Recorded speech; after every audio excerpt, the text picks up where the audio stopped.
जैसा कि अपन ने पहले पाचन तंत्र की शारीरिकी के बारे में पढ़ चुके हैं, अब हम पाचन तंत्र की औतिकी यानी ऊतकों का अध्ययन करेंगे, हिस्टोलॉजी का अध्ययन करेंगे। तो यहाँ पर हम आहार नाल की औतिकी देखने जा रहे हैं। आहार नाल की औतिकी यानी कि उसके अंदर किस प्रकार के ऊतक पाए जाते हैं, किस प्रकार की वो ऊतकों की संरचना या उसकी व्यवस्था से बना है, उसके अपन बात करने जा रहे हैं। हम इसके लिए एक सिंपल सा एक उदाहरण लेते हैं। जैसे कि आपके सामने पेन नजर आ रहा है, ये एक ट्यूब, सिलेंड्रिकल ट्यूब, बेलनाकार संरचना है। ये मान लीजिए अपनी आहार नाल है। इसकी जो पेन, जिसको हम आहार नाल मान रहे हैं, इसकी जो दीवार है वो विभिन्न स्तरों की बनी होगी। उसी प्रकार हमारी जो आहार नाल है उसकी दीवार भी विभिन्न स्तरों की बनी है। जब हम इसका टीएस अनुप्रस्थ काट निकालते हैं तो हम इसमें देखेंगे कि इसकी दीवार में विभिन्न प्रकार के स्तर देखने को मिल रहे हैं और उन विभिन्न प्रकार के स्तरों में किस प्रकार के ऊतक हैं, यानी कि वो स्तर किन ऊतकों के बने हैं, उसके अध्ययन को ही हम क्या कह रहे हैं, आहार नाल की औतिकी कह रहे हैं। तो हमने उस टीएस, उस अनुप्रस्थ काट को यहां पर प्रदर्शित किया है चित्र के द्वारा। अब इसके अंदर अपन देखेंगे कि जब हमने आहार नाल का अनुप्रस्थ काट निकाला तो उसके अंदर हमें 4 स्तर नजर आ रहे हैं। कितने स्तर नजर आ रहे हैं? 4 स्तर नजर आ रहे हैं। सबसे बाहर जो स्तर है उसे हमने सिरोसा कहा है। क्या कहा है? सिरोसा कहा है। उस सिरोसा के अंदर की ओर जो स्तर है उसे हम पेशीय स्तर कहेंगे। क्या कहेंगे? पेशीय स्तर कहेंगे। ये जो पेशीय स्तर है ये 2 व्यवस्थाओं में व्यवस्थित होता है, यानी पेशियां हैं, मसल्स है, ये 2 व्यवस्थाओं में व्यवस्थित है। जो सिरोसा के जस्ट नीचे की ओर होगी, यानी जो पहले जो पेशी स्तर होगा वो अनुदैर्ध्य होगा। कैसा होगा? अनुदैर्ध्य होगा। और अनुदैर्ध्य पेशी के नीचे वर्तुल पेशी का स्तर होगा। कौन सा? वर्तुल पेशी का स्तर होगा। तो बाहर की ओर अनुदैर्ध्य और उसके भीतर की ओर वर्तुल पेशी का स्तर पाया जाता है। इस पेशी स्तर के नीचे सब म्यूकोसा स्तर होगा। कौन सा स्तर होगा? सब म्यूकोसा स्तर होगा। और इस सब म्यूकोसा स्तर के अंदर की ओर, यानी आहार नाल की सबसे आंतरिक भीति, सबसे आंतरिक स्तर म्यूकोसा, कौन सा स्तर होगा? म्यूकोसा स्तर होगा। तो ये एक पहली बात हमें पता चल गई कि आहार नाल की जो दीवार है वो 4 स्तरों की बनी है। सबसे बाहरी स्तर कौन सा था? सिरोसा। सबसे बाहरी स्तर कौन सा था? सिरोसा। उसके भीतर कौन सा स्तर था? पेशीय स्तर। कौन सा था? पेशीय स्तर। उसके अंदर की ओर कौन सा स्तर था? सब म्यूकोसा स्तर। कौन सा स्तर? सब म्यूकोसा स्तर। और सब म्यूकोसा स्तर के अंदर की ओर, यानी आंतरिक सबसे भीतर जो स्तर है उसे हम कहेंगे म्यूकोसा। क्या कहेंगे? म्यूकोसा। इसके अलावा हमने यहां पर ऑर्बिक प्लक्ससेस और मिजनर प्लक्ससेस लिखे हैं। ये है क्या? देखिए, हमारे आहार नाल के अंदर कर्मानुकुंचन गति होती है और विभिन्न प्रकार के पाचक रसों का स्त्रावण होता है। इन पाचक रस का स्त्रावण और कर्मानुकुंचन गति, ये दोनों की दोनों जो है ये सिंपैथेटिक और पैरासिम्पैथेटिक, अनुकंपी और प्रा अनुकंपी द्वारा नियंत्रित की जाती है। जो ऑर्बिक प्लक्ससेस हैं, यानी अनुकंपी और प्रानुकंपी जो तंत्रिकाएं हैं, वो हमारी कर्मानुकुंचन गति को नियंत्रित करती हैं, उसका कंट्रोल करने का काम करती हैं। और जो हमारे माइजनर प्लक्ससेस हैं, यानी जिसके अंदर सिंपैथेटिक और पैरासिम्पैथेटिक, अनुकंपी और परानुकंपी तंत्रिकाएं हैं, वो इसके स्त्रावण को क्या करती है? नियंत्रित करती हैं। जो ऑर्बिक प्लक्ससेस हैं ये वर्तुल व अनुदैर्ध्य पेशियों के मध्य स्थित है और जो माइजनर प्लक्ससेस हैं वो वर्तुल पेशी व सब म्यूकोसा के मध्य स्थित है। वापस सुनिए आराम से। जो अनुदैर्ध्य और वर्तुल पेशी है उसके बीच में ऑर्बिट प्लक्सेज हैं। क्या करते हैं? परमाणु कुंचन गतियों को नियंत्रित करते हैं। और जो वर्तुल और सम्मुकोसा है उसके बीच में माइजनर प्लक्सेज है, जो स्त्रावण, आहारनाल के स्त्रावण को नियंत्रित करते हैं। तो यहां पर हमने एक बात समझी है कि आहारनाल की दीवारें जो हैं वो 4 स्तर की बनी हैं। अब ये जो 4 स्तर हैं, इनमें किस प्रकार के ऊतक होते हैं, किस प्रकार की इसमें संरचनाएं पाई जाती हैं, वो हम देखने को जा रहे हैं। तो सबसे पहले, जैसा कि हमने कहा, सबसे बाहरी स्तर कौन सा है? सिरोसा। सबसे बाहरी स्तर कौन सा हो गया? सिरोसा। सिरोसा जो होता है वो आहार नाल का सबसे बाह्यतम स्तर होता है, और ये सिंपल स्क्वमस एपिथेलियम, सरल सल की उपकला का बना होता है। किसका बना होता है?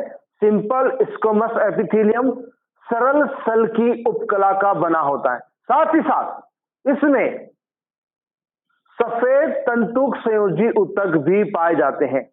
सफेद तंतुक संयोजी ऊतक भी पाए जाते हैं, यानी कि आहारनाल का बाह्य स्तर हो गया सिरोसा, और ये किसका बना है?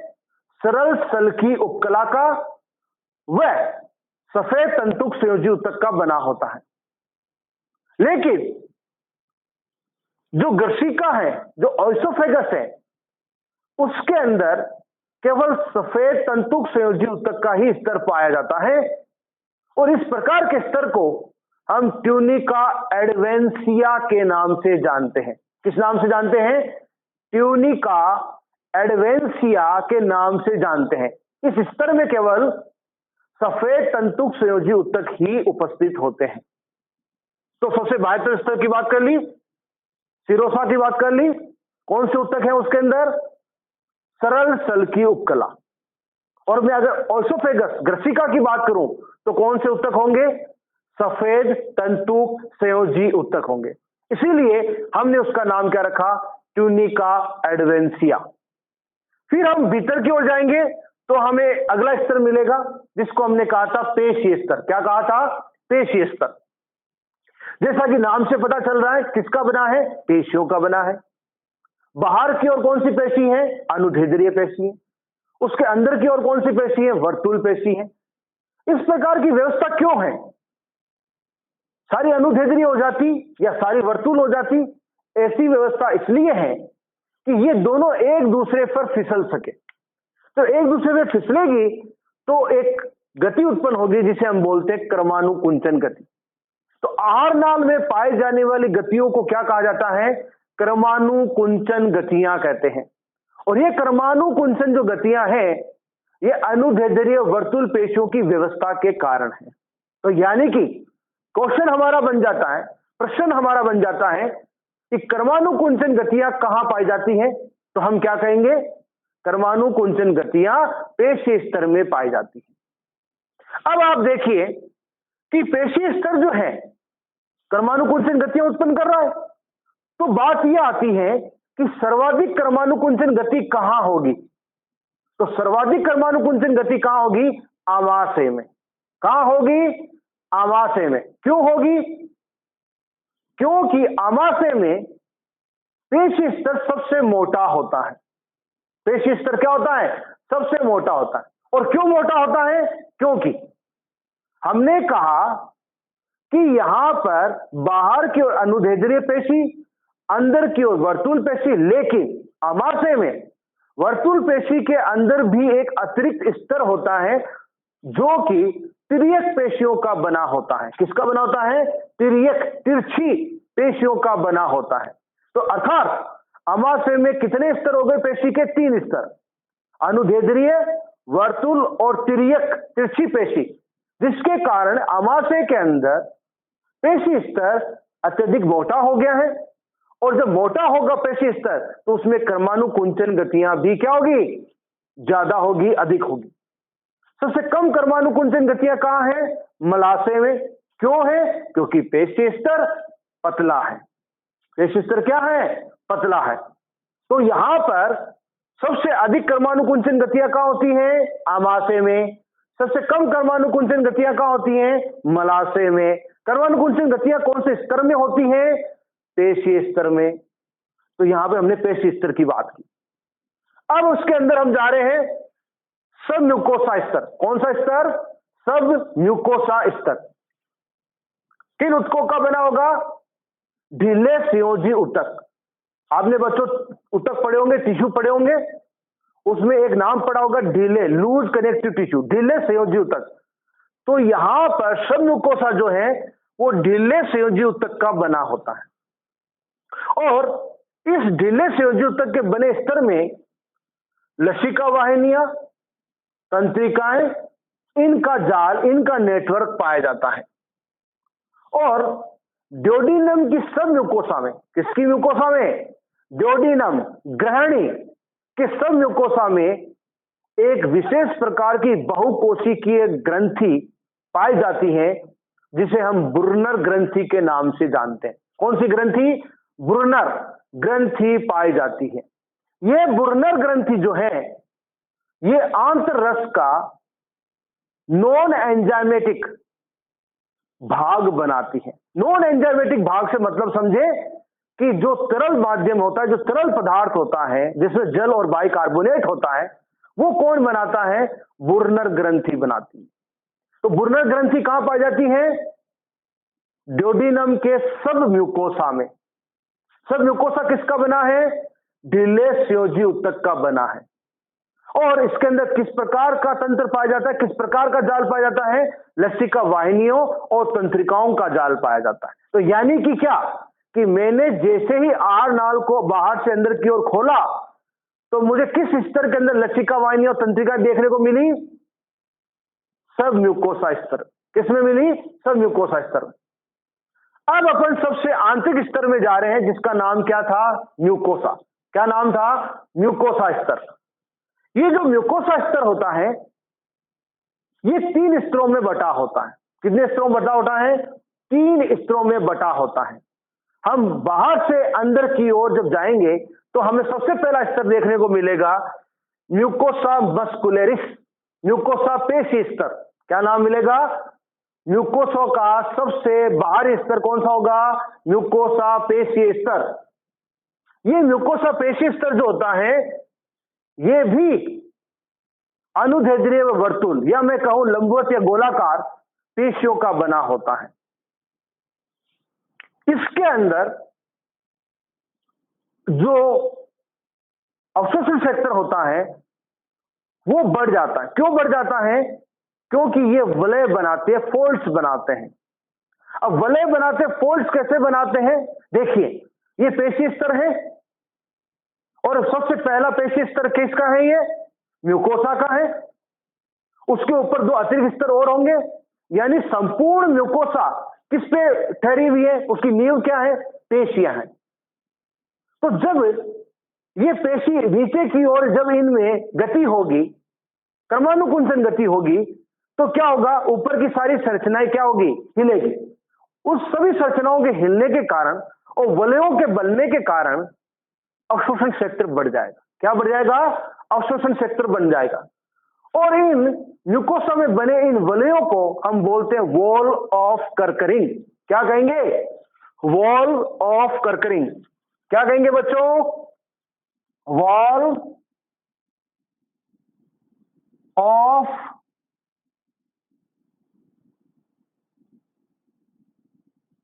कर्करिंग कहेंगे। और इन वॉल ऑफ कर्करिंग के कारण क्या होगा? अवशोषण क्षेत्र बढ़ जाएगा। तो पहला हमने कौन सा स्तर ले लिया? म्यूकोसा का, म्यूकोसा मस्कुलरिस या म्यूकोसा पेशी स्तर। उसके भीतर की ओर जब जाएंगे, अंदर की ओर जाएंगे, तो हमें मिलेगा लेमिना प्रोप्रिया। कौन सा स्तर मिलेगा? लेमिना प्रोप्रिया स्तर मिलेगा। ये जो लेमिना प्रोप्रिया स्तर है, ये जो लेमिना प्रोप्रिया स्तर है, ये वायवीय संयोजी ऊतक का बना होता है, एरियोलर कनेक्टिव टिश्यू का बना होता है। किसका बना होता है? वायवीय संयोजी ऊतक का बना होता है। कौन? Lamina propria. तो लेमिना प्रोप्रिया वायवीय संयोजी ऊतक का बना होता है और इसमें विशेष प्रकार के lymphoid organs, secondary lymphoid organ, द्वितीयक लसिका अंग पाए जाते हैं जिसे हम म्यूकोसा एसोसिएट लिम्फोइड टिश्यू कहते हैं। क्या कहते हैं? Mucosa associate lymphoid tissue, malt कहते हैं, MALT, माल्ट कहते हैं। और उसका उदाहरण क्या है? उसका उदाहरण है पेयर पैचेज। लिख लीजिए सब, क्या है उदाहरण? Pair patches. क्या उदाहरण है?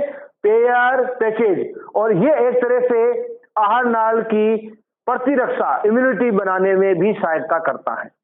तो यहां पर लेमिना प्रोप्रिया संयोजी ऊतक का, वायवीय संयोजी ऊतक का बना होता है और इसमें पेयर पैचेज पाए जाते हैं। उसके बाद में सबसे भीतरी जो स्तर है, सबसे आंतरिक जो स्तर है म्यूकोसा का, उसे हम कहेंगे म्यूकोसल एपिथेलियम या एपिथेलियम, या हम इसे उपकला स्तर कह सकते हैं। ये जो उपकला स्तर है, ये सभी अंगों के अंदर, सभी भागों के अंदर, कौन से भाग? गशिका से लेकर बड़ी आंत्र तक, सभी भागों के अंदर, गशिका, आमाशय, छोटी आंत्र, बड़ी आंत्र, डोडिनम, जेजुनम, इलियम, सभी के अंदर इस भाग का, इस स्तर का जो रूपांतरण है वो भिन्न भिन्न प्रकार का है। और ये रूपांतरण भिन्न भिन्न प्रकार का क्यों है? उसके कार्य, उसकी आवश्यकता के अनुसार है। तो सबसे पहले अपन देखने जा रहे हैं सबसे भीतरी जो स्तर है म्यूकोसा का, जिसको हमने उपकला कहा है, उसका भिन्न भिन्न प्रकार का रूपांतरण कैसे? देखिए, सबसे पहले हमने लिखा है गशिका, और आपको चित्र में नजर आ रहा होगा यहां पे हमने 3 स्तर बनाए हैं, यानी इसमें मल्टी लेयर्ड, बहुस्तरीय स्तर पाया जाता है। और ये किसका बना होता है? ये बना होता है नॉन क्रेटिनाइड स्ट्रेटिफाइड स्क्वैमस एपिथेलियम का। किसका बना होता है? वापस सुनिए, नॉन क्रेटिनाइड स्ट्रेटिफाइड स्क्वैमस एपिथेलियम का बना होता है। बच्चों, मैंने आपको कहा कि आपने ऊतक पढ़े होंगे, और आप ऊतक जरूर अच्छे से पढ़े ताकि आपको कार्य की जो है और अच्छे से ज्यादा समझ आएगी। तो यहां पर गशिका जो है वो किसकी बनी होती है? नॉन क्रेटिनाइड स्ट्रेटिफाइड स्क्वैमस एपिथेलियम का बना होता है। कैसा है? बहुस्तरीय, मल्टी लेयर्ड है। जब हम आमाशय में जाएंगे तो हम देखेंगे कि उपकला जो है वो छोटे छोटे उंगली समान प्रवर्ध के रूप में व्यवस्थित है। और ये किसकी बनी है? ये बनी है सिंपल कोलुमनर ग्लैंडुलर एपिथेलियम। किसकी बनी है? सिंपल कोलुमनर ग्लैंडुलर एपिथेलियम, सरल स्तंभाकार ग्रंथिल उपकला का बनी है। किसकी बनी है? सरल स्तंभाकार ग्रंथिल उपकला की बनी है। किस तरह से नजर आ रही है आपको? कैसी दिख रही है आपको? छोटे छोटे उंगली समान प्रवर्ध के रूप में नजर आ रही है। उसके बाद में जब अपन ग्रहणी के अंदर जाएंगे, डोडिनम में जाएंगे, तो ये उपकला आमाशय के प्रवर्धों के तुलना में कुछ लंबे नजर आएंगे, लेकिन भोंडे होंगे, लेकिन आमाशय के प्रवर्धों की तुलना में लंबे होंगे। और ये किसके बने होंगे? ये brush border glandular columnar epithelium, brush border ग्रंथिल स्तंभाकार उपकला के बने होंगे। ब्रश बॉर्डर से बेटा मतलब क्या है? यहाँ पे सूक्ष्मांकुर से। किससे मतलब है? सूक्ष्म रसांकुर के ऊपर क्या होते हैं? सूक्ष्मांकुर होते हैं। तो उसको हम क्या बोलते हैं? ब्रश बॉर्डर कहते हैं। और जब अपन मध्यांतर और सुधांतर में जाएंगे, यानी जेजुनम इलियम में जाएंगे, तो यहां पर हम देखेंगे कि जो रसांकुर थे वो अत्यधिक लंबे, पतले और नुकीले हो गए हैं। ये इस तरह का रूपांतरण क्यों हुआ?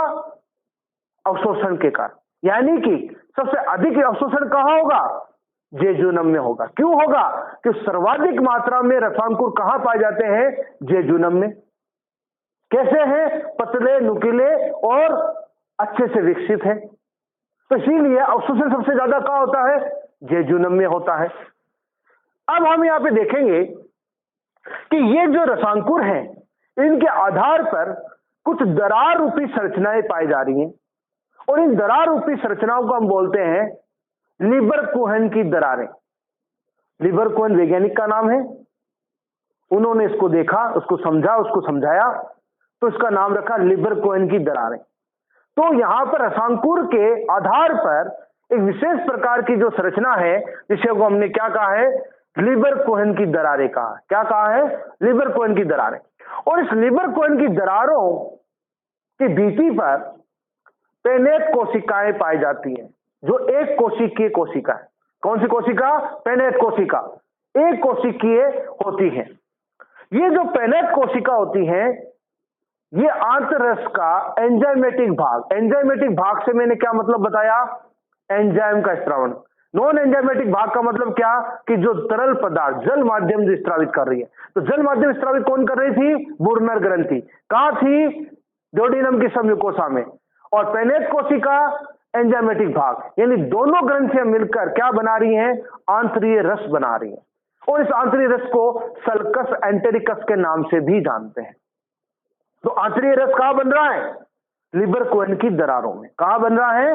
लिबर कोहेन की दरारों में। ये जो हमने एक डायग्राम बनाया, एक चित्र बनाया है, ये रसांकुर का चित्र है। आप ध्यान से देखिए कि ये रसांकुर है और इसके सतह पर एक विशेष प्रकार की कोशिका है जिसे हम एंटेरोसिस्ट कोशिकाएं कहते हैं। ये जो एंटेरोसाइट कोशिका है, इनके बीच बीच में म्यूकस कोशिकाएं भी पाई जाती हैं। कौन सी कोशिकाएं स्तर पे? रसांकुर के एंटेरोसिस्ट कोशिका। और इस एंटेरोसिस्ट कोशिकाओं के बीच बीच में कौन सी कोशिका है? म्यूकस कोशिका।